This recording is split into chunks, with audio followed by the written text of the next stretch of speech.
Hi everybody from around the world. I just want to welcome you all here to my event that I am hosting for Design Cuts, and I want to thank everybody at Design Cuts. They're always so kind when they're helping me get things set up, and my world's been just as crazy as I bet everybody else's world has been.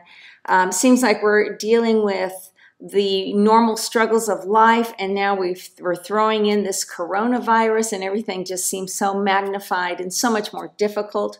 But everybody at Design Cuts has been very gracious and very kind to me and helping me to get things ready for this.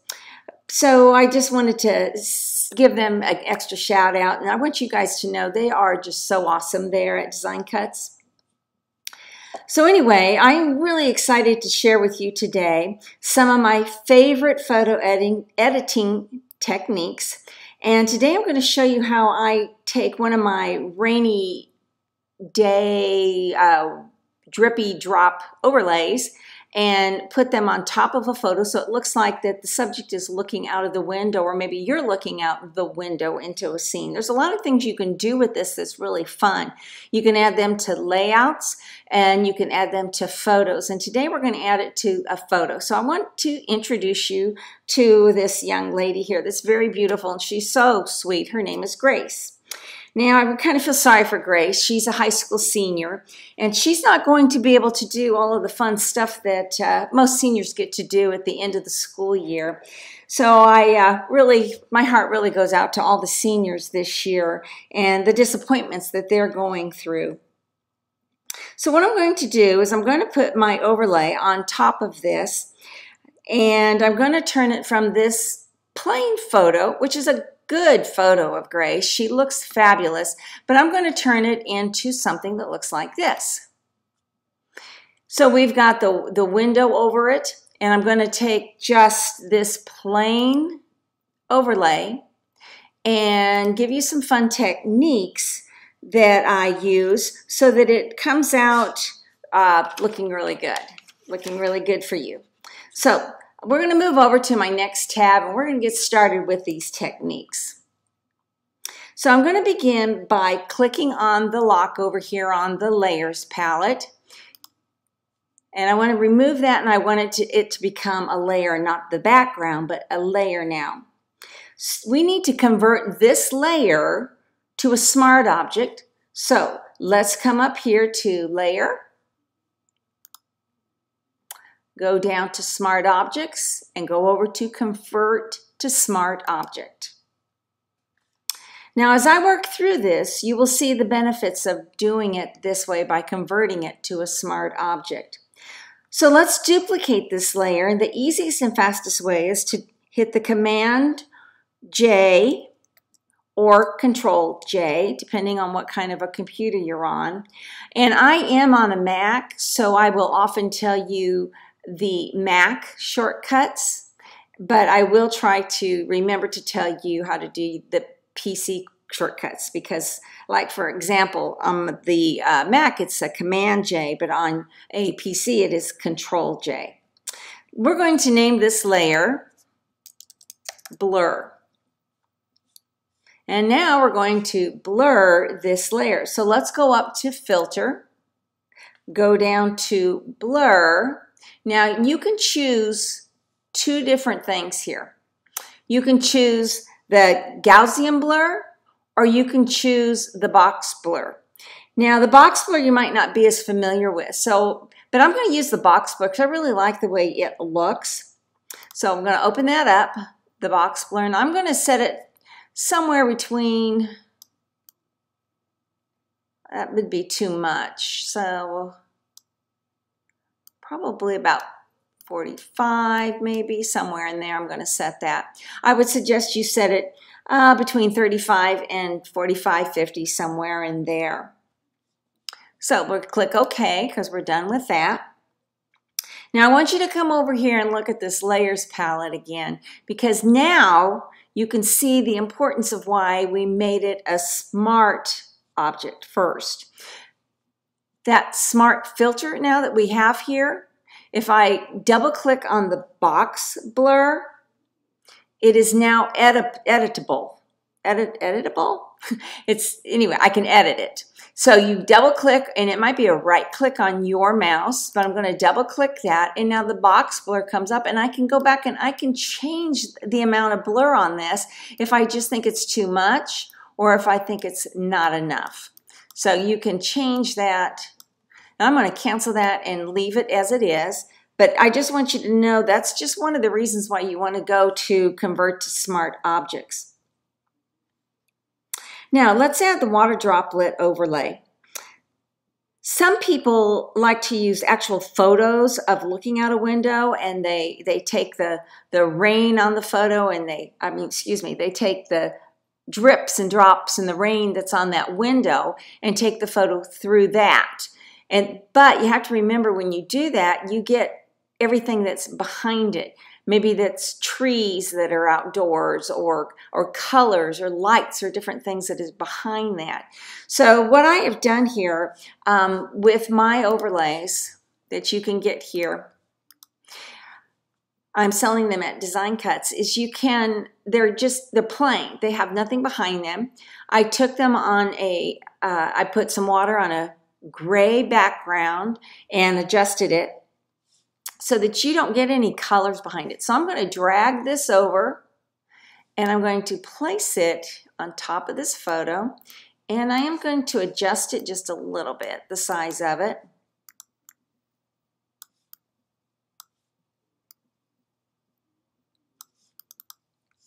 Okay.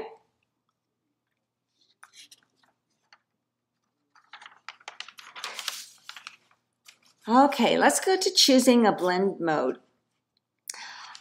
I highly suggest that you stay right here between overlay, soft light, and hard light. And most of the time when I'm doing overlays, I choose that soft light. I just tend to like a little softer look, but today I'm going to choose the hard light. Hard light really makes those water drops show up, but I don't like the hardness of the color here for grace that's behind all of that. So I'm going to soften the opacity of that down quite a bit. Probably, let's go down to about 40, 42, somewhere in there. So we still have the drops that are showing, but we don't have that harsh dark color here for her. And we're going to do some other things to kind of affect the mood here for this later on. Now let's go back over to the blur layer. Let's activate that. And I want to add a layer mask to this.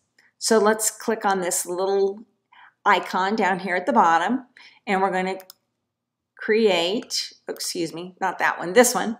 We're going to create a layer mask. So make sure that layer mask is active. It will have kind of a white box going around it. We're going to tap the letter B on your keyboard, and that's going to activate your brushes for you. And I want you to choose kind of a soft round brush.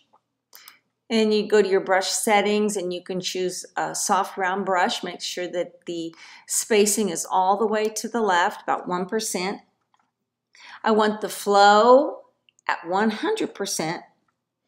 The opacity is going to be changing, but I'm going to start with about 40 on the opacity, and the quickest way to change that to 40 is to just tap on the number 4 on my keyboard.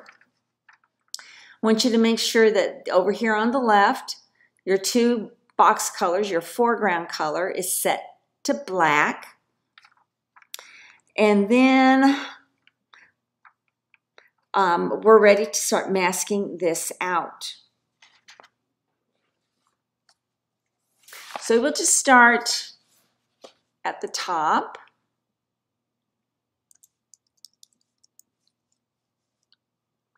And my brush needs to be enlarged quite a bit for this. And you can make it softer by holding down the Shift key and that left bracket, and it will make it softer on the edges, or if you hit the right bracket, that will make the edges a little bit more hard. But we're going to go with the real soft edges. And what we're going to do is we're just going to go from the top down to the bottom. And as you're going down, you can kind of see the direction that these are going, the drops are going. So you might want to go along with that, with those directions, and make your brush accordingly. For instance, like this one right here, I'm going to just kind of follow it all the way up. And I'm just going to be removing some of that blur, and you're really going to notice it when I get to her face. With the curtains behind her, you don't notice that I'm removing some of that blur. But I'm going to adjust the size as I go. And you can just follow along with those drops as they go down. The main focus that I really want to focus on with Grace's picture here is I want to try and get as much of the blur off of her face as possible, because I want a lot of that to show through. And I also want to bring back in some of the details of her hair. Definitely want to get those eyes sharpened up.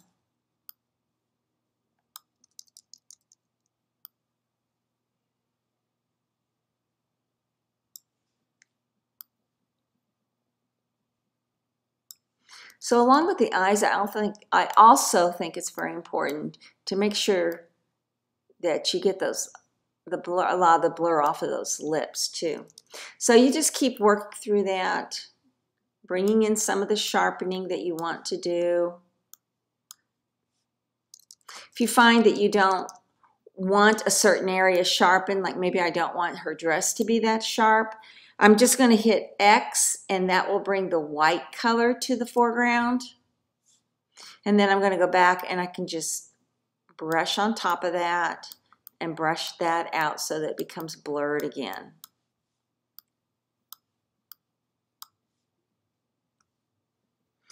Hit X again and it brings the black color, and I can start masking out some of that blur again.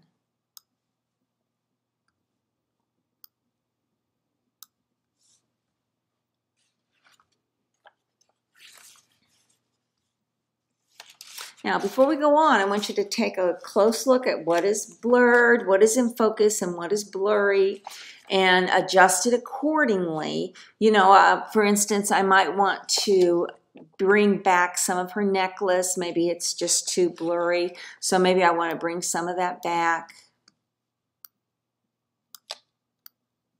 So just take a good close look at your image before you move on to the next step. Next, we're going to click on the raindrop overlay, rain overlay, and make sure it's active with the white box around it. And I want to look a little bit closer, so I'm going to use the zoom tool, and I'm going to zoom in a little bit closer to her face, and I'm going to decide if there are some drops that are too distracting on her face. And we're going to move drops around by using the stamp tools. Now, to activate the stamp tool, click on S on your computer, or you can click over here on the left for the stamp tool.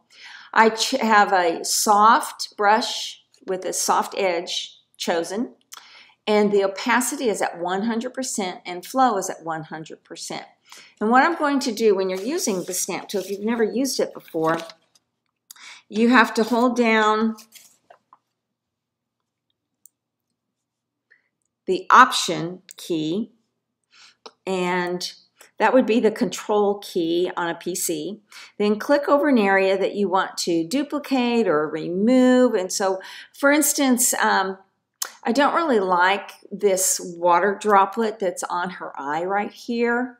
So with the stamp tool, I'm going to find an area where there are no drops, and maybe right here in this little area. So I'm going to hold down my Option key, Control for you if you're on a PC. I'm going to click there in that area, and then I'm going to brush away anything here that I don't want. Now I picked up another raindrop here, so I'm going to go in and remove that raindrop too.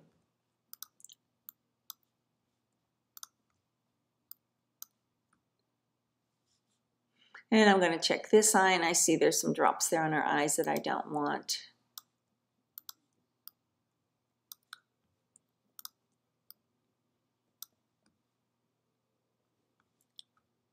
There's also some drops on her lips. Now, you know, it's all your personal preference, but I am going to remove a few drops off of her lips.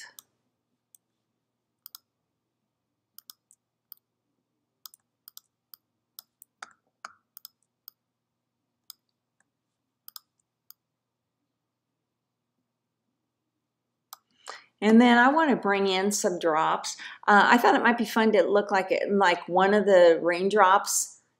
It forms like a tear in the corner of her eye. So I found, let's see, which one looks kind of like a teardrop. Maybe something like that one does, or this one over here.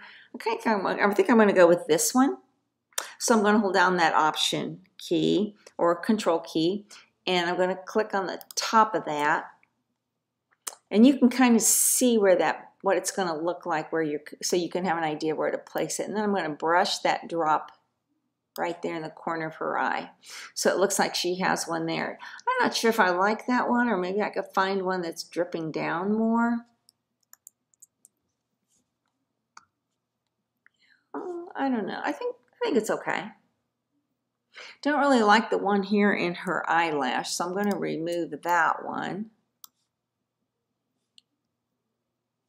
And I'm going to add some smaller ones to her lips. That lip area.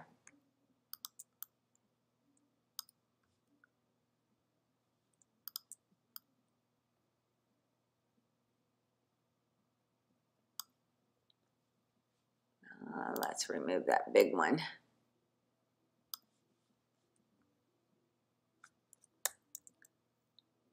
Okay, I'm pretty happy with that. You can see a lot more of Grace's face now.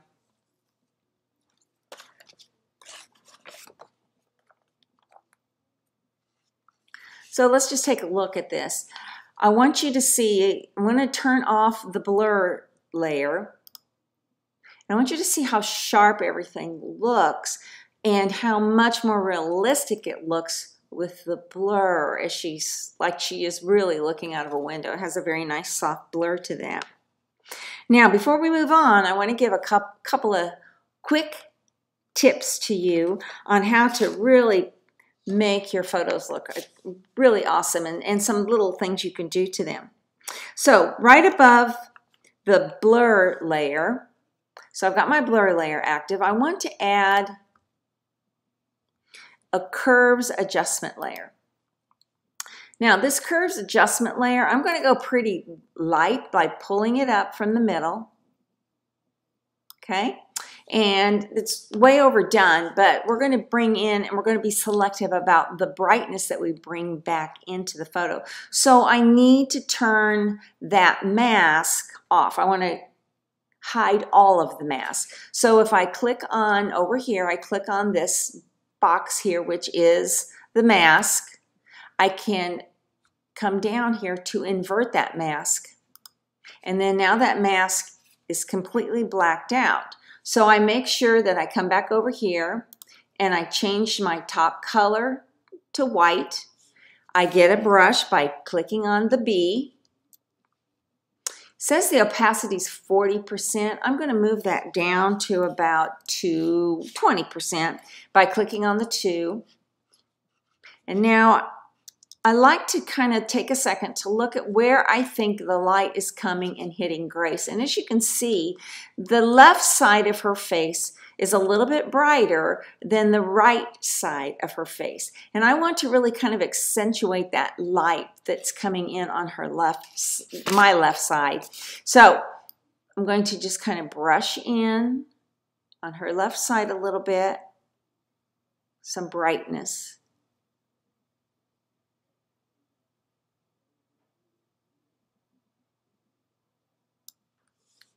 So let's take a look. I know it's really subtle. I'm not really sure how much it shows up on this video, but you can see that we brightened her up a little bit. The other thing I want to brighten up So make sure we brighten up those eyes. We might want to brighten up her lips a little bit.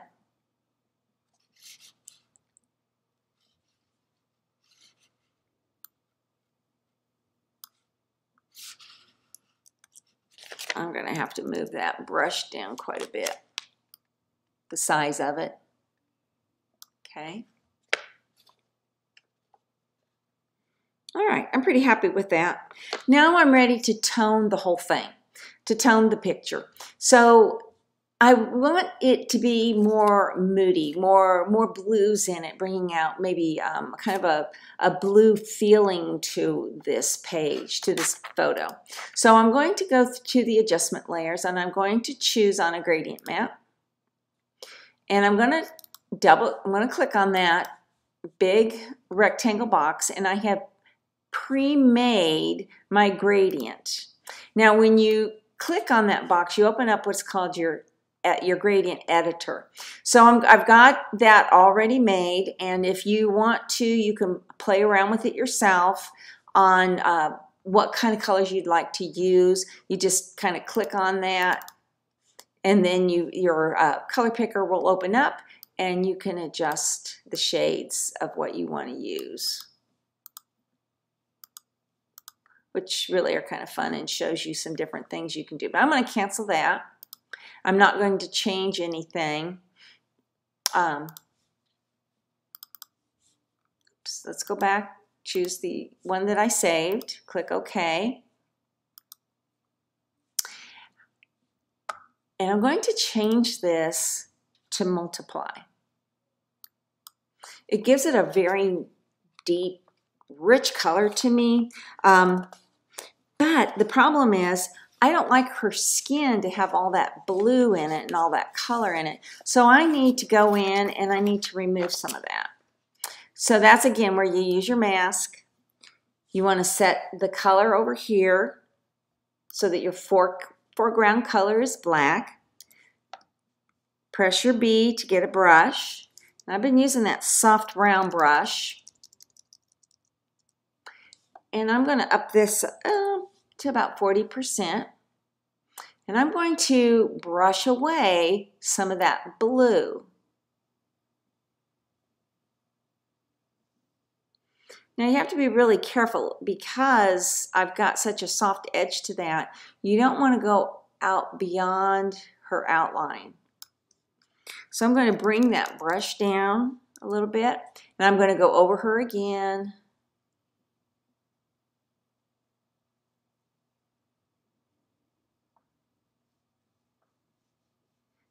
And I'm just going to brush away a lot of that blue on her.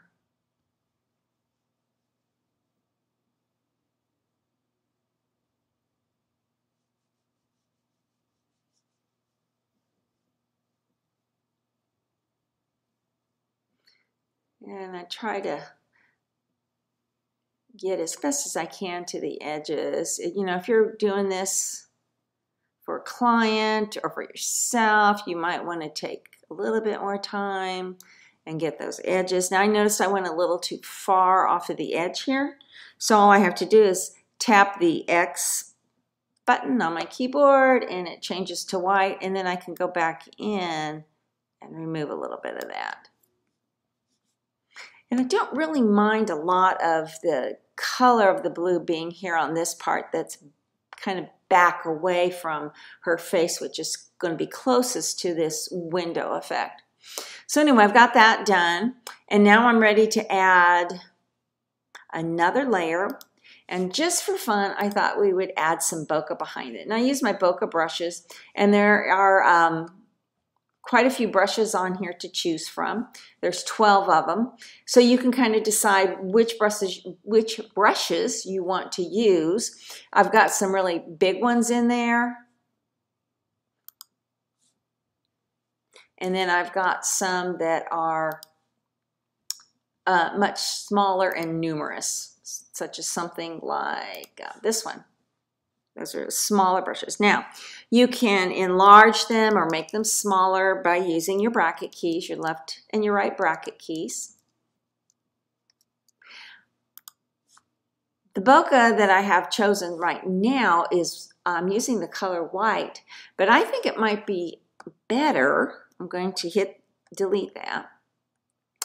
I think it might be better if I choose one of these lighter shades of blue here. Let's see what that looks like. Now it's going to be, I want to kind of put it at 100% opacity because I can always go back in and change the opacity of that layer after I get my bokeh placed. Yeah, I think I'm going to like that with that color. You can change the direction of your brush, make some of it bigger, flip it over, lots of fun things you can do there.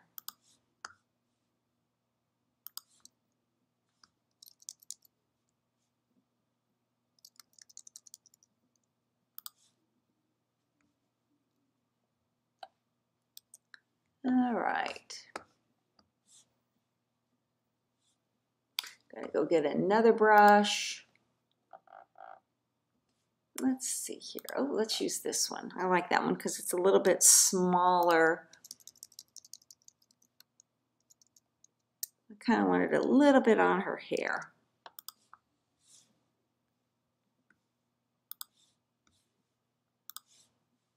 Okay.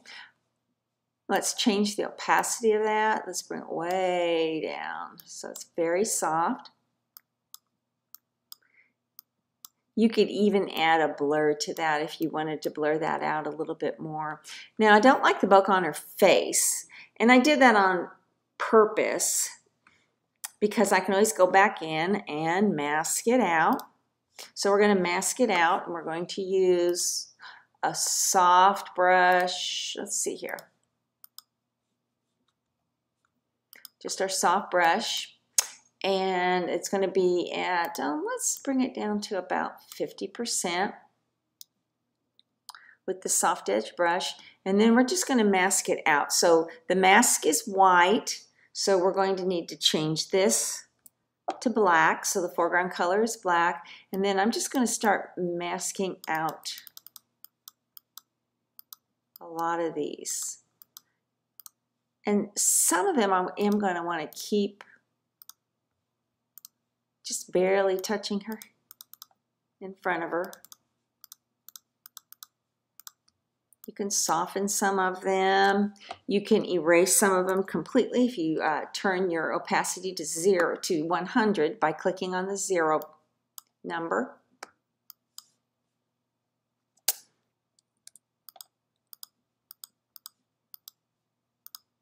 So you just have a lot of control with these brushes. That's why I like these bokeh brushes, because you can flip them, you can change the color of them, you can do all kinds of things with them. Now on the list, I think we had the bokeh overlays that I sell, and you can do the same thing with them. You just lay them over as an overlay, and then you can mask out what you don't want. You can adjust it. You can use your different layer blending modes on it also.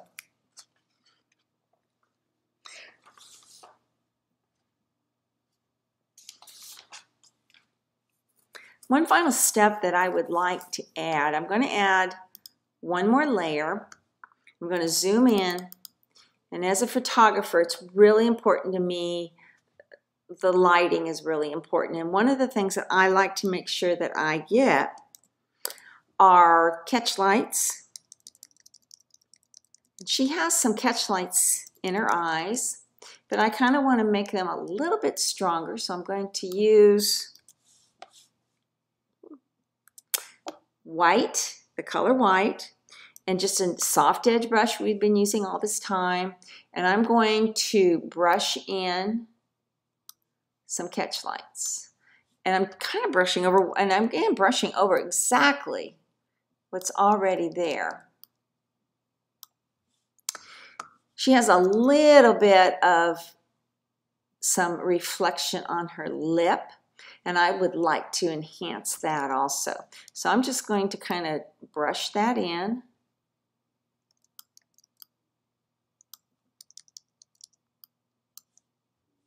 Okay. Now let's zoom out and take a look at that. So right now it's just way too bright. So all I need to do now is bring the opacity way down. Now I can do before and after, and you can see just a little bit of difference on that. And another thing we can also add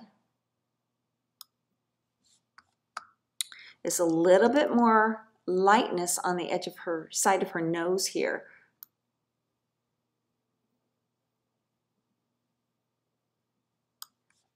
And I'm going to back out of that, and I'm going to add that as a new layer.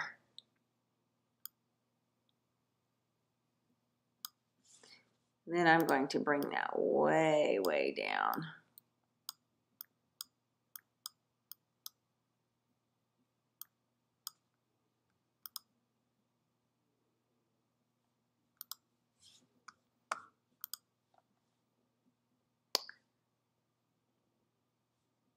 Let's add a little bit of a box blur to that. And then I can bring that back up a little bit. There we go. So let's take a look at that.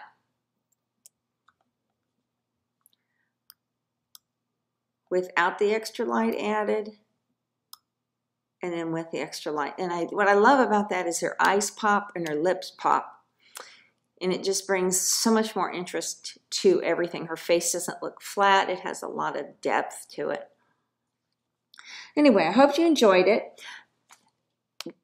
Really simple things you can do with these overlays, and you can go through this technique a couple of times, look at what I've done or take notes through it, but you'll be able to find out exactly how. One of the things I think you need to remember when you're doing this technique is how powerful it is to use the smart objects, convert things to smart objects, because it really can save you in the future when you want to go back and change something. For example, if we wanted to go back and we're just not happy with the blur, we can click on that blur and then we can make it more or make it less.